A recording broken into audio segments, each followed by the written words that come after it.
Oui, c'est bon. Ah, ok, parfait. Merci. Merci Sandrine.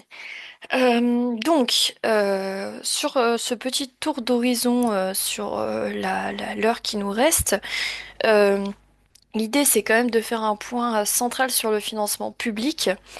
Et même si avec la baisse des subventions et les difficultés qu'il peut y avoir pour maintenir une ludothèque, il y a une augmentation en cours de l'autofinancement et plusieurs personnes se tournent vers les fondations privées pour assurer la survie du projet.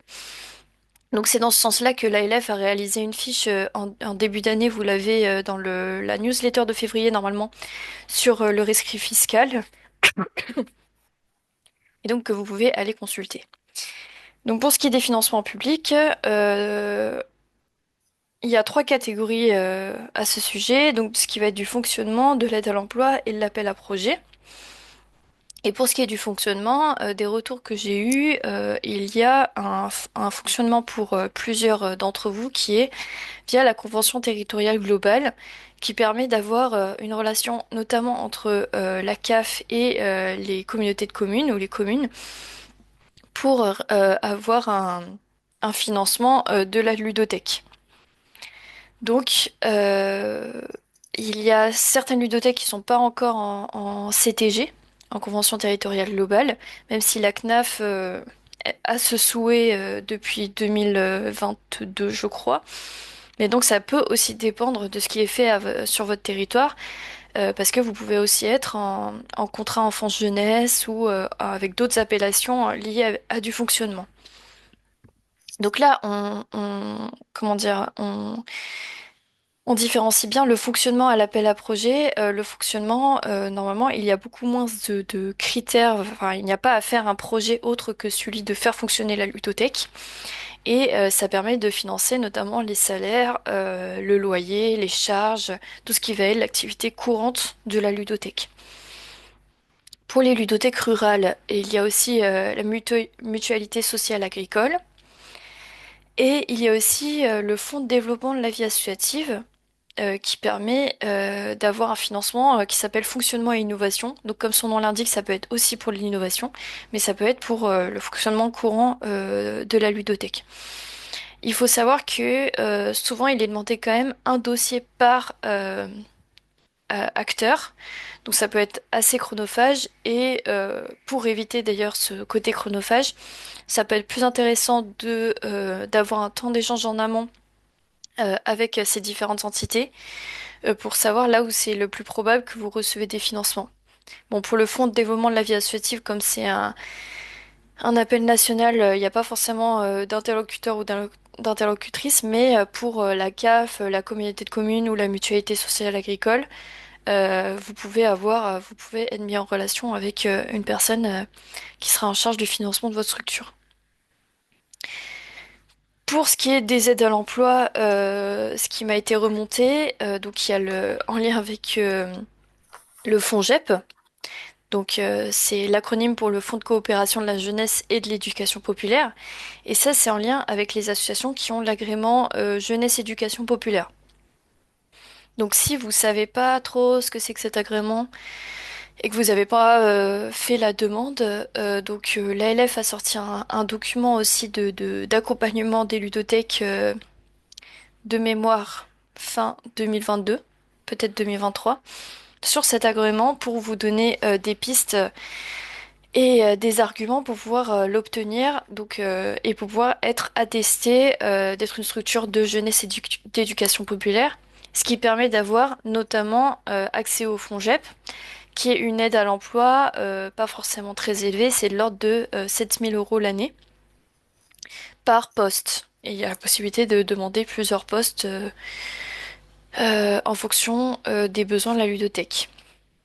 C'est des postes qui se demandent avec un autre financeur. Donc par exemple, ça peut être en lien avec la politique de la ville ou ça peut être en lien avec les DRAGES, les directions régionales de des associations de jeunesse d'éducation populaire. Ça permet de faire financer un poste salarié. Vous avez aussi Capasso. donc c'est pas dans toutes les régions. Mais par exemple, de mémoire, il y a Centre Val de Loire qui est à Capasso. Donc c'est aussi une aide pour la création d'emplois et pour le maintien de l'emploi. C'est dégressif. Normalement, c'est, je crois, maximum 4 ans, mais c'est une aide plus conséquente que le FONJEP pour le coup. Et notamment, vous avez de la documentation qui a été réalisée par le mouvement associatif. Donc là, je vais peut-être d'ailleurs assez vite. N'hésitez pas à dire si vous avez besoin que je répète certaines choses. Et enfin, pour les aides liées à France Travail, qui est le nouveau nom pour Pôle emploi, il y a le parcours emploi compétences pour le monde associatif ou le contrat d'apprentissage ou l'alternance. Donc là, c'est plutôt bien explicité sur France Travail. L'autre petit nom du parcours emploi compétences, c'est le CUI-CAE. En fonction de là où est située la ludothèque, ça peut être des financements. Donc, par exemple, si la ludothèque est en quartier prioritaire de la ville ou zone de revitalisation rurale, ça peut être jusqu'à 80% du SMIC horaire. Et ça va être moins en fonction de l'endroit où est située la ludothèque et en fonction de la personne qui est concernée par cette proposition d'emploi. Donc, c'est un contrat aidé en CDD. Oui, Sylvie. Alors, il y a plusieurs commentaires concernant les postes FONGEP. Euh, donc, il y a Karen de Tours qui demande si le FONGEP peut être demandé après la création ou seulement pour la création de poste. Donc, Bastia répond qu'il a obtenu le FONGEP après la création du poste. Michel, on peut demander le FONGEP quand on le veut, même après l'embauche. Et Cédric, les PEC sont actuellement supprimés en Île-de-France. Voilà. Alors, il y a Amilude qui commente et qui dit: vous pouvez revenir sur cofinancé régional pour le FONGEP. Oriane, si tu peux revenir là-dessus. Et puis Domi, on peut demander un FONGEP quand on veut, à condition d'être agréé jeunesse éducation populaire. Voilà, je te laisse répondre. Mais Tu c'est veux que je parfait parce répète ou c'est bon? que... Oui, c'est bon. C'est parfait parce que grâce à l'intelligence collective, de toute façon, ça a été globalement répondu. Donc effectivement, le FONJEP, c'est pas pour la création de postes. C'est possible aussi de l'avoir alors que le poste s'est créé de longue date. Quand je parlais de cofinancement, c'est parce que le poste FONJEP, normalement, est associé à un autre financeur. En gros, mais normalement c'est plutôt bien explicité sur le site du FONJEP, c'est que c'est pas une aide détachée du reste comme ça peut être par exemple le parcours emploi compétences. On va approcher Pôle emploi pour mettre en place cette aide. Bah, je lag, non? Je vais couper ma vidéo. Vous m'entendez bien?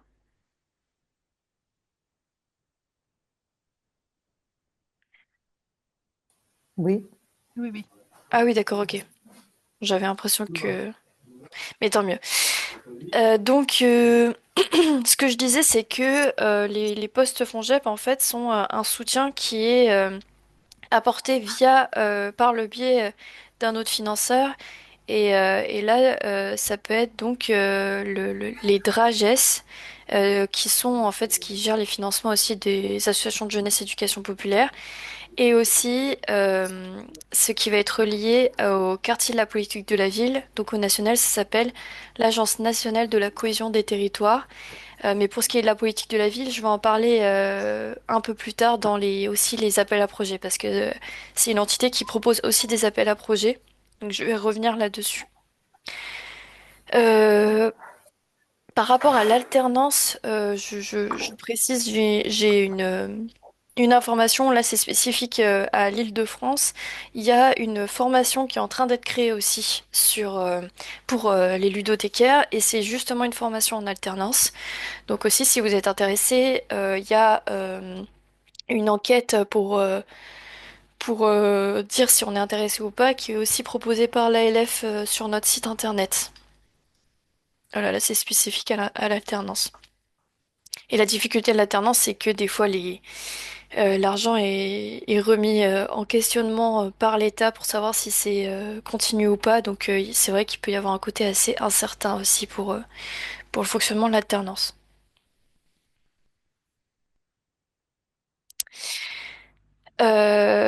Juste avant que je passe à l'appel à projet, est-ce que de votre côté, vous avez des financements en lien avec l'emploi ou en lien avec le fonctionnement qui n'auraient pas été cités ici?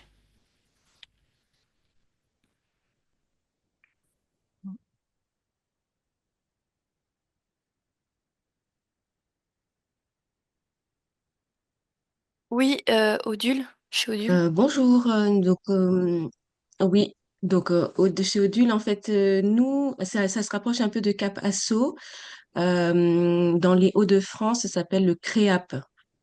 C'est une aide régionale euh, qu'on demande pour un versement global qui s'étale sur 3 ans, qui est dégressif aussi, qui est là pour la mise en place d'un poste CDI à temps plein ou alors à temps partiel, mais il faut que ça soit plus de 80% et qui s'étale sur 3 ans. Mais c'est un gros dossier quand même.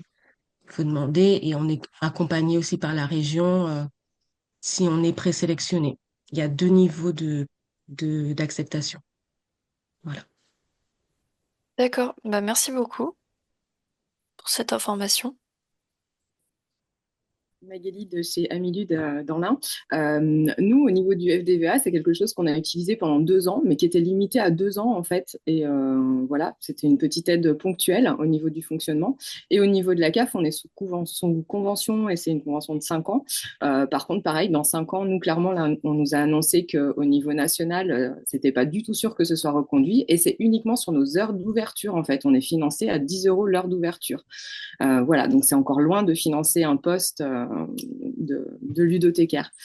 Euh, voilà, et après, moi j'avais vraiment une question, comment vous faites pour arriver au niveau régional? Nous, on n'a pas du tout trouvé comment venir être aidé au niveau régional par rapport à tout ce qui est culturel. On rentre pas du tout dans les clous, c'est vraiment lié à de tout ce qui est spectacle ou ce genre de choses. Ce qui est éducation populaire, etc., nous, on n'a pas trouvé du tout comment faire le lien avec la région, en tout cas. Alors, je vais répondre, enfin, il y a d'autres personnes qui peuvent répondre à cette question évidemment. Pour la CAF, donc ce qui est remis en question, c'est effectivement le fonctionnement de financement des ludothèques. Normalement, c'est pas censé s'arrêter, ou du moins, dans ce cas-là, le national n'est pas au courant. Mais la CNAF, il y a un travail qui a été commencé en fin 2022 et où c'est ce qui est compliqué, c'est que la CNAF n'est pas très proactive, voire ne répond pas. Mais en gros, c'est l'idée de mettre en place une prestation de service ludothèque. Et cette prestation de service, nous, on a des revendications qui, pour nous, sont de toute façon très cohérentes parce que, en lien avec les prestations de service, par exemple, des lieux d'accueil enfants-parents, c'est qu'effectivement, ce soit bien plus que 10 euros de l'heure, que ce soit du même ordre d'idée que les LAEP, à savoir 20%. Donc actuellement, les LAEP, elles sont financées 23 euros de l'heure, je crois, et avec une prise en charge des temps de préparation, que ce soit pas que du temps d'accueil tout public. Donc ça, c'est une demande qu'on avait effectuée. On nous avait dit que oui, c'était tout à fait envisageable, etc. Mais bon, ce qui nous inquiète, c'est que on nous avait dit que c'était envisageable dès 2023. Résultat, rien n'est sorti du côté de la CNAF. Donc ça, on continue à les contacter et faire en sorte que il y ait un véritable financement au niveau des CAF pour les ludothèques. Et à ce niveau-là, bah, on va de toute façon revenir régulièrement vers vous si on a des infos pour vous faire part de comment ça avance. Mais oui, le 10 euros de l'heure pour les heures nouvelles en ludothèque, c'est beaucoup trop bas pour le fonctionnement d'une ludothèque. Et alors par rapport aux régions, oui, donc c'est effectivement un, compliqué d'être reconnu, effectivement, notamment d'un point de vue culturel. Le travail qui est mené côté ALF national, c'est que on fait partie des membres fondateurs du groupement interprofessionnel du jeu de société. Donc là, c'est spécifique aux jeux de société, mais l'objectif que le jeu de société, ouais, je recommence. L'objectif c'est que le jeu de société soit reconnu comme objet culturel, et donc si c'est reconnu comme objet culturel, pour nous c'est aussi la possibilité de l'élargir à plus que le jeu de société, et donc de renforcer cette reconnaissance de la ludothèque comme lieu culturel. Et si jamais il y a des ludothèques donc qui sont financées par la région, je vous laisse réagir aussi à cette question. Et je vais laisser la parole à Cynthia. Oui, bonjour. Du coup, moi, je suis dans le Tarn-et-Garonne. On était jusqu'à présent en action sociale financée par la CAF sur des projets de fonctionnement. Et là, on va rentrer dans la CTG de notre interco. Et nous, on est associatif et itinérant. Donc, on a deux petits soucis. Et en fait, là, donc, du coup, ils nous financent plus du tout sur l'action sociale. Et ils nous ont dit que si on ne rentrait pas en prestataire CAF, donc 10 euros de l'heure, ils nous financeraient plus du tout, aucun projet. Donc, ben, là, enfin, c'est critique pour nous parce que 10 euros de l'heure, ça nous finance pas du tout. Donc, nous, on est aussi on fait beaucoup de prestations, puisque du coup, on est itinérant sur le Tarn-et-Garonne et autour. On est sur la politique de la ville de Moissac, donc on est financé par la région. Justement, du coup, je réponds à ma collègue. Du coup, on est financé par la région par ce biais-là, mais sur nos projets politiques de la ville. Voilà. Et donc, du coup, la CAF, quand on les a rencontrés, ils nous ont dit que ils se fiaient aussi à ce qui avait été fait au niveau de l'ALF. Donc, bon. Donc, c'est pour ça que nous, on se dit, mais je suis pas sûre que l'ALF dise que faille payer 10 euros de l'heure un public, parce que du coup, il y a tout le travail qui passe derrière, et il n'y a pas que du travail quand on est face au public. Oui, tout à fait. Donc effectivement, c'est pas ce qu'on revendique.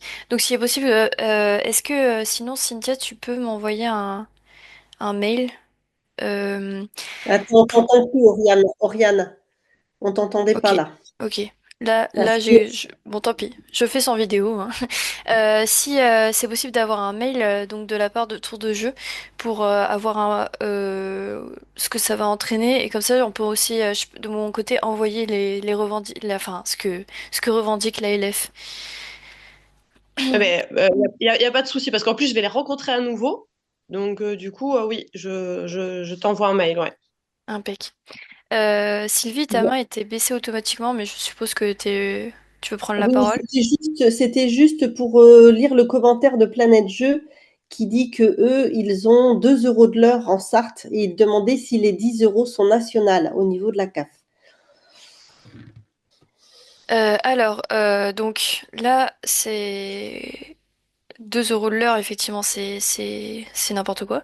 En fait, la CAF a mis en place en 2000, donc de tête c'est 2022, mais donc une prestation, enfin, pardon, des heures nouvelles en lien avec la Convention territoriale globale, qui est définie à 10 euros de l'heure, sauf qu'il y a un intitulé d'heures nouvelles. Et c'est ça qui est piégeux, c'est-à-dire que si jamais la ludothèque avait avant ce passage un contrat enfance-jeunesse, ou dans ce contrat enfance-jeunesse, il était spécifié que la ludothèque était payée 2 euros de l'heure. Là, ça fait que la CAF peut tout à fait continuer ce financement à 2 euros de l'heure et pas passer aux 10 euros heure nouvelle. Là, c'est un peu enfin, la façon dont ça a été mis en place. Par contre, il y a la possibilité de à nouveau, comme c'est un, comment dire, assez spécifique par rapport à la CTG et à la CAF, et comme je suis dessus, c'est possible de m'envoyer un mail pour creuser ce sujet, et comme ça me permettra aussi de continuer à solliciter la CNAF pour mettre en avant le fait qu'il y a certaines ludothèques qui sont même pas payées à 10 euros de l'heure. Donc je veux bien le document, si jamais c'est possible de m'envoyer la convention de la CAF. Euh, Ouais, ça marche, je vous envoie ça, merci beaucoup. Merci, Il y a Gersina qui avait levé la main. bien sûr. Oui, bonjour. Je suis de Quetigny, 21. Donc, nous, on est en CTG depuis pas mal d'années et on touchait avant effectivement 10,40 € de l'heure, mais que de ouverture publique. Cette année, on a fait les dossiers. Il y a un nouveau projet, donc on rentre dedans. Et puis nos heures de préparation et déplacement vont être pris en compte 50% seulement par rapport au nombre d'heures d'ouverture. Donc c'est un peu le même système que pour les LAEP, parce que nous on a aussi un LAEP qui est bien payé.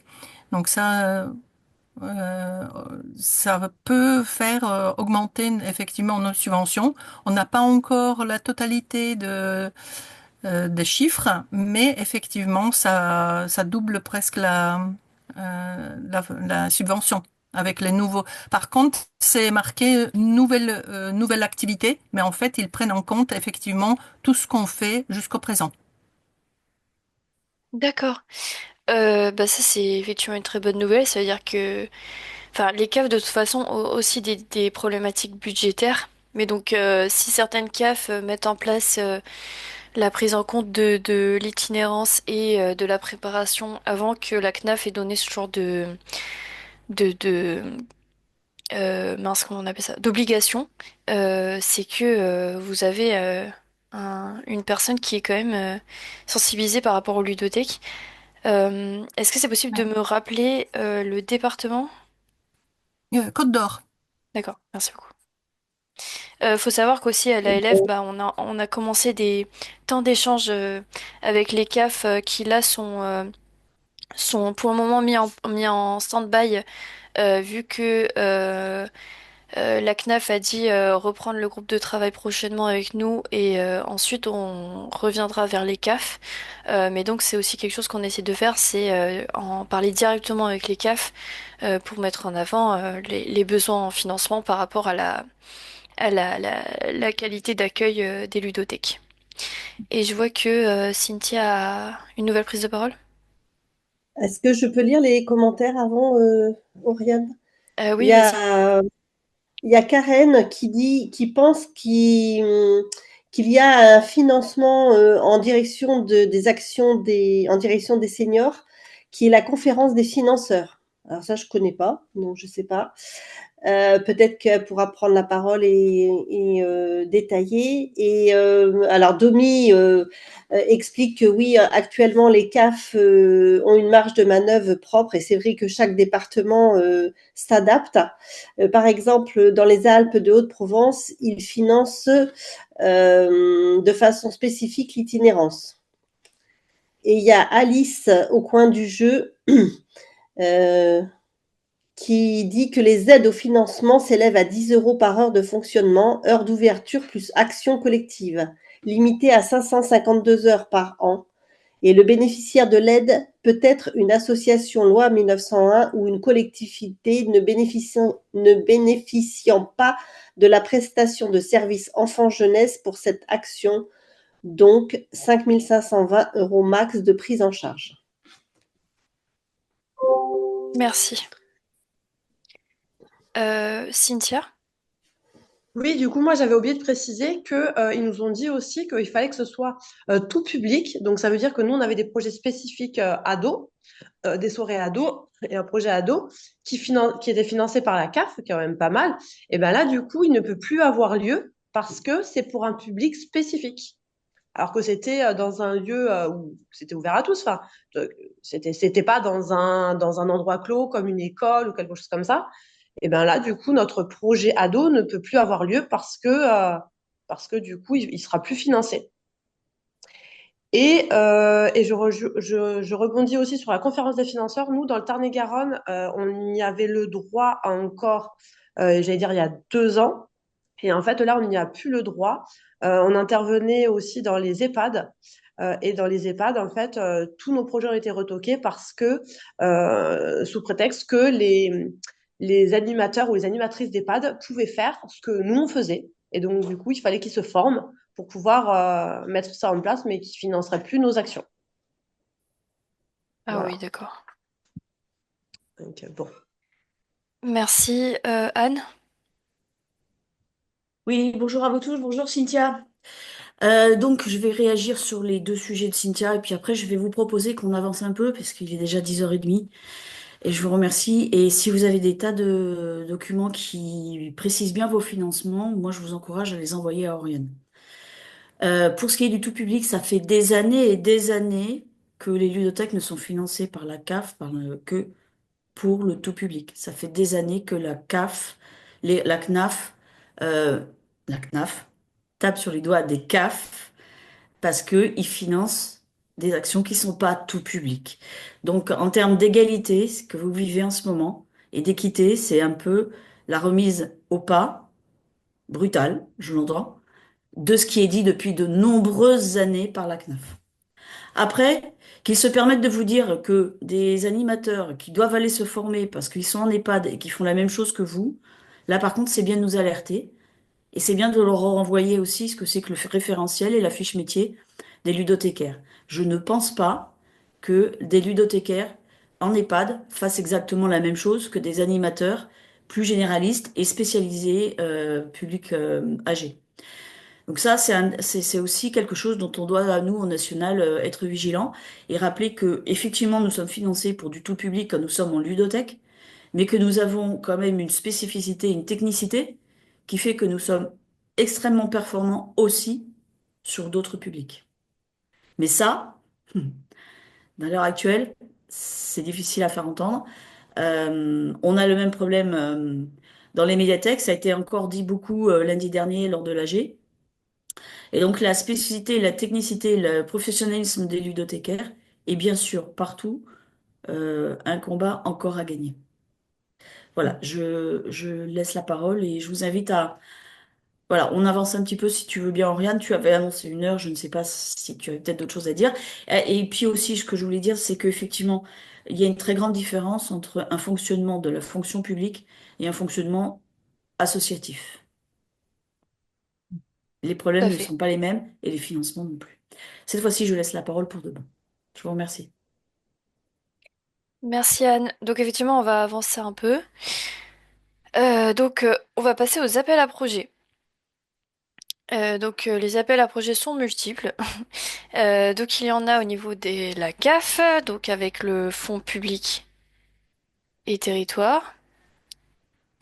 Il y a aussi eu une modification depuis peu par rapport au REAP.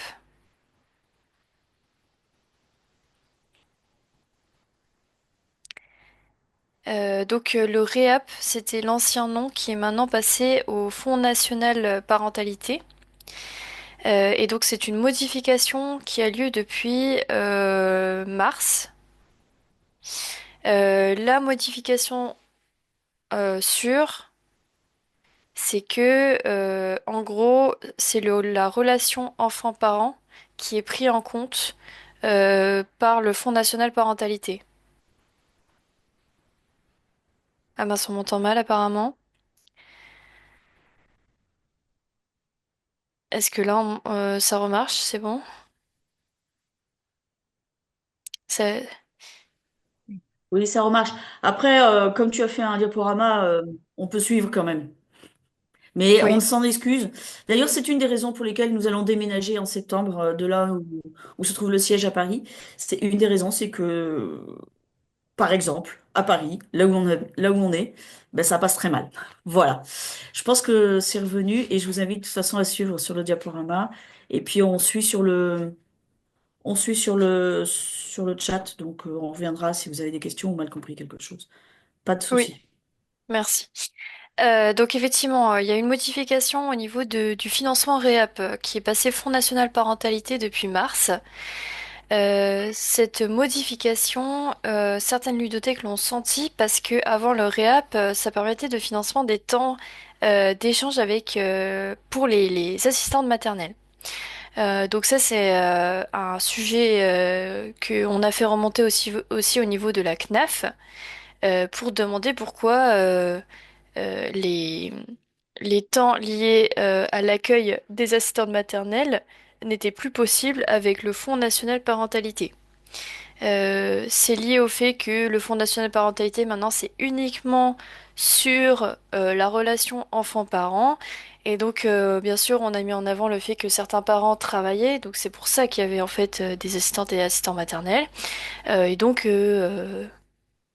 c'est un point qui va être abordé avec la CNAF prochainement.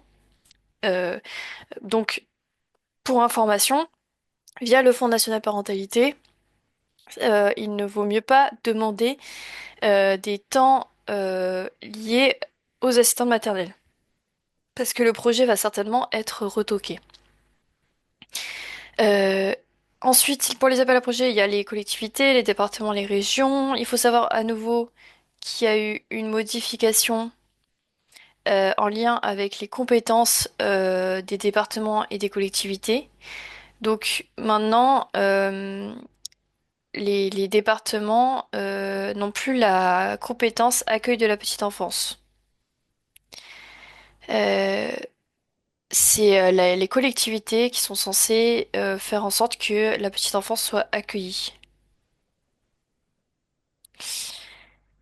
Euh, Ah oui, aussi quelque chose que j'aimerais partager avec vous, c'est le dispositif local d'accompagnement. Si vous avez des difficultés financières, normalement, vous pouvez faire appel à ce dispositif.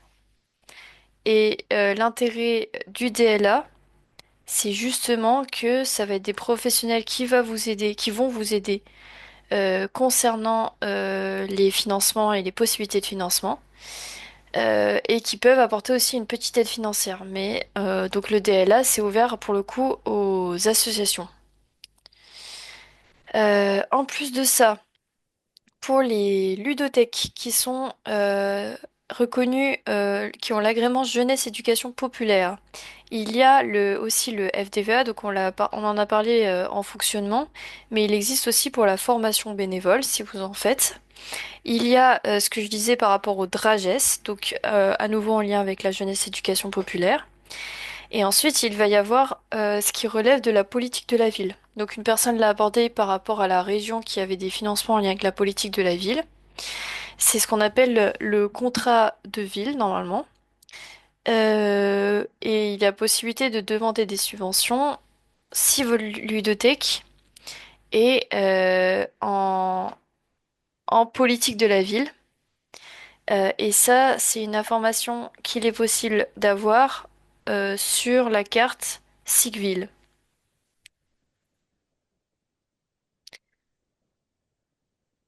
Voilà. Et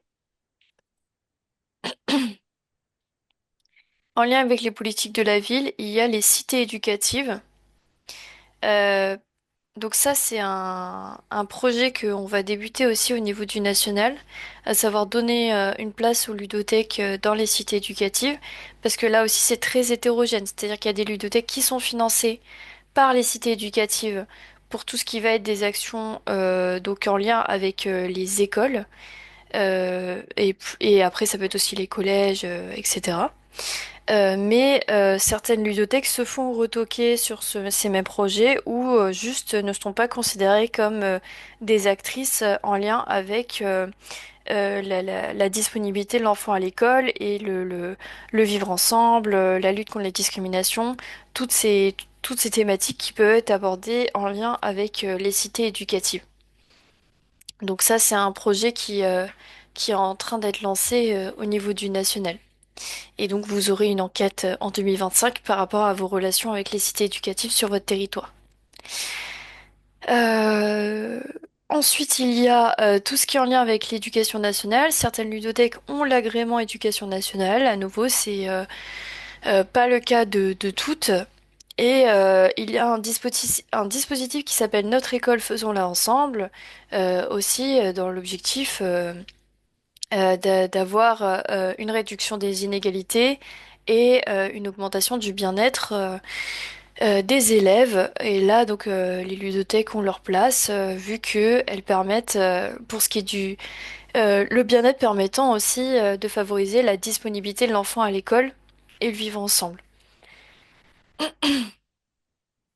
Pour ce qui est de l'Agence régionale de santé, il y a régulièrement des appels à projets et il s'avère que les ludothèques peuvent se positionner sur culture et santé avec des projets tels que la lutte contre la sédentarité infantile. Donc là-dessus, si vous voulez avoir aussi du contenu, il y a le HCFEA, le Haut Conseil de la famille, de l'enfance et de l'âge, qui a sorti un rapport en novembre dernier, de mémoire, sur le problème de la sédentarisation des enfants. Et là-dessus, les ludothèques ont évidemment un rôle à jouer pour tout ce qui est leur activité hors les murs et tout simplement permettre à l'enfant de sortir de chez soi pour aller en ludothèque. Donc n'hésitez pas à consulter le rapport du HCFEA. Il va y avoir aussi ce qui est en lien avec l'usage des écrans. Des ludothèques peuvent obtenir des financements pour ce qui est de proposer des jeux en extérieur pour éviter d'être la surexposition aux écrans. Pour la mutualité sociale agricole, donc quelqu'un l'a dit dans le chat, je l'ai vu, il y a effectivement le grandir en milieu rural sur lequel des ludothèques peuvent se positionner et donc obtenir des financements en lien avec l'itinérance. Tant que j'y suis, on m'a parlé aussi d'un financement en lien avec les collectivités. Donc c'est un nom qui peut un peu effrayer parce que c'est en lien avec la prévention de la délinquance, mais donc c'est une compétence qui appartient euh, au département de mémoire. Euh, non, le conseil intercommunal, pardon, qui a des fonds dédiés à la prévention de la délinquance. Et une ludothèque s'est fait financer pour des actions de l'égalité dans les jeux. Voilà. Donc apparemment, en lien, enfin, l'égalité filles-garçons peut être pris en compte aussi par ce biais-là. Et pour terminer, les fonds européens. Donc là, par contre, il faut avoir des reins solides parce que les fonds européens, c'est très demandant. Donc je dirais même que c'est plutôt déconseillé pour des petites structures parce que c'est beaucoup de dossiers, beaucoup voilà, de demandes. Donc c'est pas forcément le plus simple. Faut avoir aussi pas mal de trésorerie pour se lancer dans ce type de projet. Donc si jamais voilà, si jamais vous vous sentez évidemment, ça peut être une possibilité via les fonds sociaux européens ou les fonds européens agricoles pour les ludothèques qui sont rurales. Mais euh, mais j'émets une certaine vigilance sur ce type de dispositif. Le nom du rapport, on me demande. Tu vois, Sylvie, j'ai ouvert déjà. Oui, c'est le HCFEA, c'est le Haut Conseil de la famille, de l'enfance et de l'âge. Il y a eu notamment pas celui-là, mais un rapport en 2023 qui citait les ludothèques dans la lutte contre la dépression infantile. Donc là aussi, c'est une piste pour la santé. Vous allez voir, normalement, les financeurs au niveau national ont, ont tourné leurs actions pour les 3 prochaines années sur la santé psychique. Et donc le rapport là d'avril 2023 du HCFEA est en lien avec la dépression infantile et les ludothèques sont citées à l'intérieur. Donc ça peut être aussi peut-être un support pour les futures demandes. Est-ce que vous êtes financé par d'autres billets que j'aurais pas... Ah oui, je l'ai pas mis parce que apparemment c'est peut-être assez marginal, mais ça va sûrement se développer. Il y a aussi les financements via les DRAC. Euh, Ça, c'est des financements qui sont plus faciles à avoir côté médiathèque. Donc les DRAC, c'est en... Et bien sûr, je vais pas me souvenir de l'acronyme. C'est en lien avec la culture. Et là aussi, il y a une difficulté, c'est que le jeu est considéré comme culturel quand il est en médiathèque, mais il n'est pas forcément considéré comme culturel quand il est en ludothèque. Donc, c'est les directions régionales des affaires culturelles qui peuvent financer certaines ludothèques.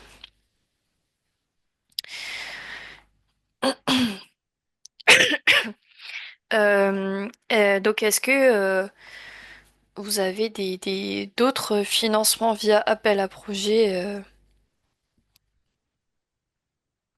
sur votre territoire? Bastia qui dit il y a sur la fête de la science. D'accord. Et je pense que c'est des sommes qui correspondent à un projet type.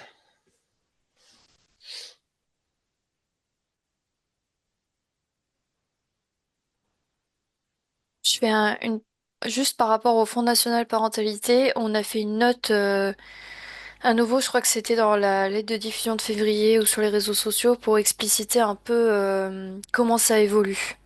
Parce qu'à nouveau, il y a aussi des nouveaux plafonds pour obtenir des financements. Donc, n'hésitez pas à la consulter si vous étiez sur REAP. Donc, réseau euh, d'écoute et d'accueil parentalité. Il doit me manquer un A. Mais c'est l'ancien dispositif qui est maintenant est renommé FNP.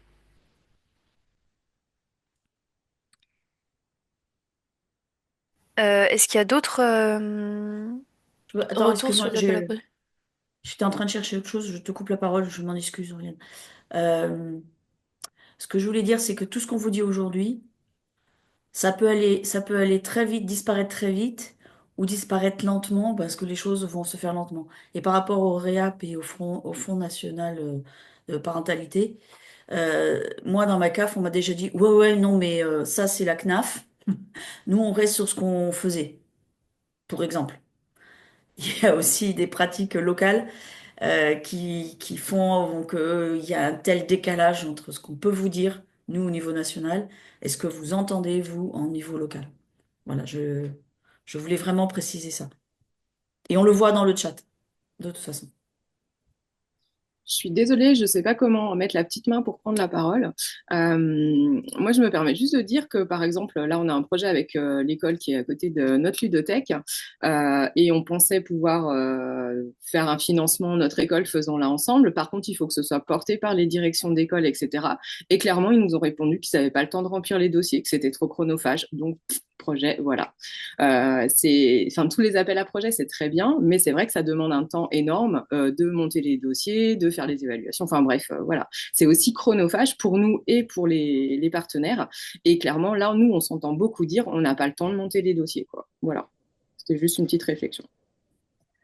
On entend. Et l'école faisant-le ensemble est remise en question par le budget qui cherche des sous partout. Et ce type de projet-là, j'étais dessus, moi aussi. Et l'école voulait faire le dossier et tout, et donc ils nous ont dit non, ça se fera pas. Mais voilà, c'est ce que je vous disais juste à l'instant. Hein, il y a ce qui est dit au niveau national et ce qui est pratiqué après sur le local.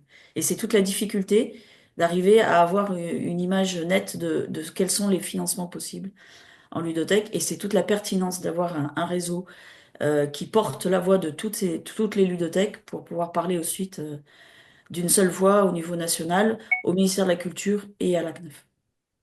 Et ensuite, enfin, nous, on rencontre un problème, alors qui est à la fois sur l'appel à projet et à la fois sur le financement global. Mais nous, par exemple, au niveau de notre département et de notre communauté d'agglo, on a un gros problème de reconnaissance. On n'est pas du tout financé par eux parce qu'ils nous disent que c'est hors compétence, en fait. On n'est pas dans le culturel, on n'est pas dans l'enfance, jeunesse, etc.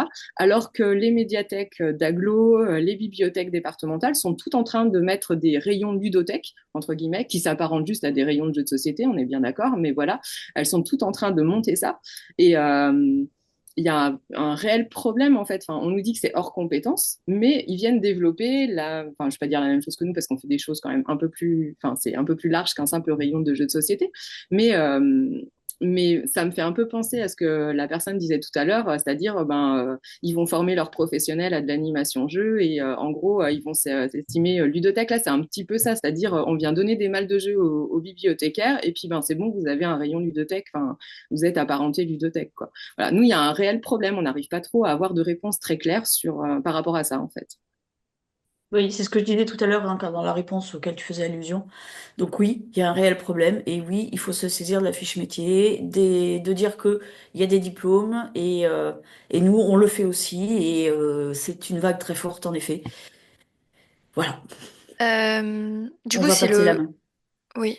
C'est depuis le 1er janvier 2025, donc c'est très récent, que les collectivités sont les autorités organisatrices de l'accueil du jeune enfant.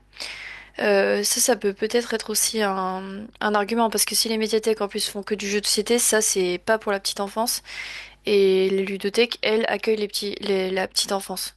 C'est pas pour la petite enfance, sauf qu'ils viennent nous demander comment j'amène du jeu de société pour les enfants de 2 ans, quoi. Et quand on leur répond, bah, franchement, le jeu adapté pour les enfants de 2 ans, en gros, ben ouais, mais nous, on sait, vous savez pas trop, nous, on n'a pas envie de mettre du jouet, quoi. Nous, on va faire des soirées jeux où on va accueillir les enfants de 2 ans, quoi. Font des après-midi jeux uniquement avec du jeu de société.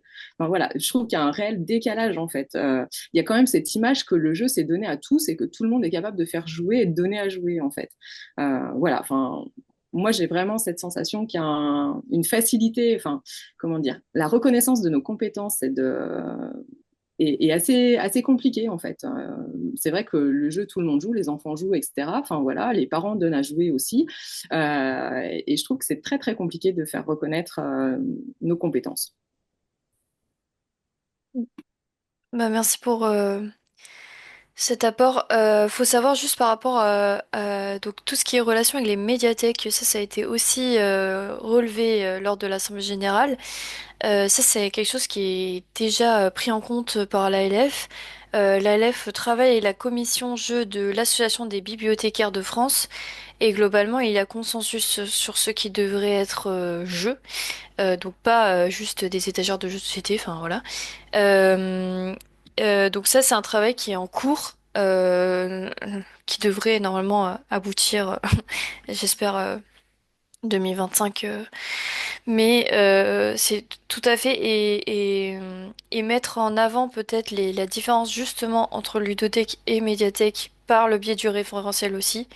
Mais en soi aussi, c'est possible à nouveau d'avoir un petit temps d'échange spécifique aux compétences des collectivités pour voir si jamais il y a d'autres arguments à apporter. Euh, il est 53, peut-être une dernière remarque de Cynthia, et après je vais terminer sur l'autofinancement et le financement privé. Ah, Cynthia a disparu. Oui, pardon, oui, bah, je suis complètement d'accord avec la remarque précédente. On est vraiment plus que dévalorisé. Les ludothèques, on a l'impression qu'elles fleurissent partout dans les médiathèques. Dès qu'ils ont un rayon de jeux de société, ils s'appellent ludothèques et ils prétendent aussi à des financements, des prestations CAF. Alors, je ne sais pas si c'est sur les mêmes référentiels que nous, parce que quand même, quand nous, on a le référentiel où ils nous disent il faut qu'on fasse un projet pour qu'on rentre euh, sur la prestation ludothèque, il y a quand même une grille qui est quand même assez précise. Et après, à côté de ça, sur un même territoire, ils vont nous dire, bon, bah non, nous, on ne peut pas avoir des financements parce que la ludothèque, enfin, le, j'en mets des gros, gros, gros guillemets, la médiathèque a cette prestation ludothèque, donc du coup, on ne peut plus nous financer. Alors qu'ils n'ont que des jeux de société, ils vont avoir un poste de médiathécaire qui va être financé pour faire du prêt, Et du conseil, c'est tout. Il n'y a pas d'animation, il y a pas de... c'est qu'une médiathécaire, quoi. Il y a à aucun moment il y a des animations, il y a de la médiation, et puis il y a que des jeux de société, quoi. Donc on appelle ludothèque des choses qui ne sont pas des ludothèques. Et ça, la CAF cautionne, en fait. Donc moi, je ne sais pas comment on peut se positionner. Euh, donc, merci pour ce point de vigilance. Ça veut dire qu'il faut que aussi de notre côté, on martèle bien sur la différence, parce que ça, c'est côté CAF avec qui on a échangé, c'était pas tellement une problématique, mais d'un autre côté, je pense qu'on a échangé surtout avec des CAF très intéressés par la ludothèque, donc ils devaient être quand même déjà un peu alertés. Donc ça, c'est effectivement un travail qui doit continuer. Une dernière question, Planète Jeu? Oui, j'aurais juste souhaité savoir si une ludothèque a déjà été déclarée, une ludothèque associative a déjà été déclarée d'utilité publique pour le mécénat. Est-ce que ça a déjà réussi à être fait ou pas? Oui, ça a déjà été possible. Mais c'est effectivement compliqué. Donc, d'où la possibilité de consulter notre fiche sur le mécénat. Et, euh, et si jamais aussi, tu peux m'envoyer un mail et je peux donner des contacts de 3-4 ludothèques qui ont eu une validation de leur rescrit fiscal. Ok, top. Génial, merci beaucoup. De rien. Je vais passer à l'autofinancement parce que effectivement, comme enfin, c'est très chronophage de faire des demandes de subventions, surtout qu'en plus des fois ça va plus en se complexifiant que en diminuant avec de nouveaux indicateurs et compagnie. Donc l'autre possibilité, c'est que les ludothèques fassent des prestations de services via des subventions qui ont été obtenues par d'autres entités, que ce soit des collectivités, que ce soit d'autres associations, que ce soit enfin d'autres organismes. Donc ça dépend aussi beaucoup du tissu sur le territoire, mais finalement mutualiser avec peut-être une plus grosse association qui, elle, a les ressources pour demander les subventions et que la ludothèque soit juste là pour faire la prestation de service, ce qui est beaucoup moins de traitement à faire vu que c'est une convention, un devis. Ça, en tout cas, ce serait une bonne chose pour les ludothèques. Donc certaines ludothèques font ça. Après, bien sûr, il y a les adhésions. Donc la CAF, pour le coup, finance, mais uniquement si l'adhésion est quand même très faible, vu que l'objectif, ce soit ouvert à toutes et tous.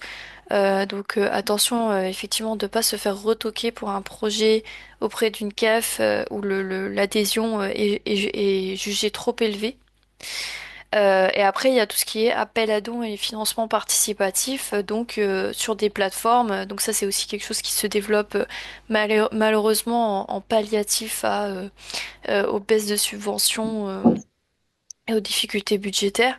Et donc il y a enfin voilà, il y a plusieurs plateformes, notamment Hello Asso, avec des informations qui peuvent être retrouvées sur Service Public. Euh, pour terminer, donc j'avais un petit point sur le financement des fondations privées. Vu l'heure, on va pas trop pouvoir faire d'échanges dessus. Mais vous pouvez faire remonter les infos si vous en avez, parce que de toute façon, je termine bientôt le livret où il y a tout ce qu'on s'est dit là. Donc je pourrais rajouter des informations si vous en avez en complément. Donc il y a bien sûr en lien avec le mécénat, donc ça a été abordé juste avant avec la fiche qui est sortie réalisée par l'ALF. Il va y avoir via les fondations privées pour par exemple un projet ponctuel sur de l'investissement comme l'achat d'un ludobus. Mais les fondations financent pas le fonctionnement courant d'une structure. Il va y avoir par le sponsoring. Donc là, on vous conseille quand même de faire attention à l'image. Parce que le sponsoring, c'est intéressant, mais ça peut être aussi pour redorer une image d'une entreprise qui a même un discours autre, enfin inverse d'une autre sur le jeu. Donc voilà, ça peut être leur donner une visibilité alors que c'est des entités qui ne font pas du jeu comme ce que souhaiterait l'ALF. Et après, il y a les appels à projets. Donc, il peut y avoir la Maïf, il peut y avoir le mouvement associatif côté association. Et là, les derniers échanges que j'ai eu avec des ludothèques, il y avait aussi des ludothèques qui se rapprochaient de leurs banques, notamment le Crédit Agricole, pour avoir des financements. Donc là, il y a plusieurs banques qui font ça. Il y a le Crédit Coopératif et sûrement d'autres. Crédit Dans le Mutuel aussi. Crédit Mutuel. C'est le principe de mettre en avant des associations et que ce soit la banque qui finance l'association. Enfin bref, c'est pareil, c'est un dossier à monter et c'est que les personnes qui soient dans ces banques-là puissent donner une partie qui puissent donner à ces associations par le biais de la banque. Donc il y a certaines ludothèques qui sont intéressées par ce dispositif et qui font ça. Euh, voilà, donc il est 11 heures. Peut-être on peut prendre deux, trois questions max avant de se quitter. Je précise quand même, au cas où des personnes ne l'ont pas encore fait, que actuellement vous pouvez voter pour les rapports de l'ALF par rapport à l'Assemblée générale. C'est important que vous donniez votre avis. C'est un lien Ballotilo qui a été envoyé par le mail que vous avez renseigné sur Cananas. N'hésitez pas, si vous l'avez pas reçu, que votre mail est en erreur, vous pouvez aussi nous contacter. Mais donc là, c'est ouvert jusqu'à demain 16 heures, je crois, de date.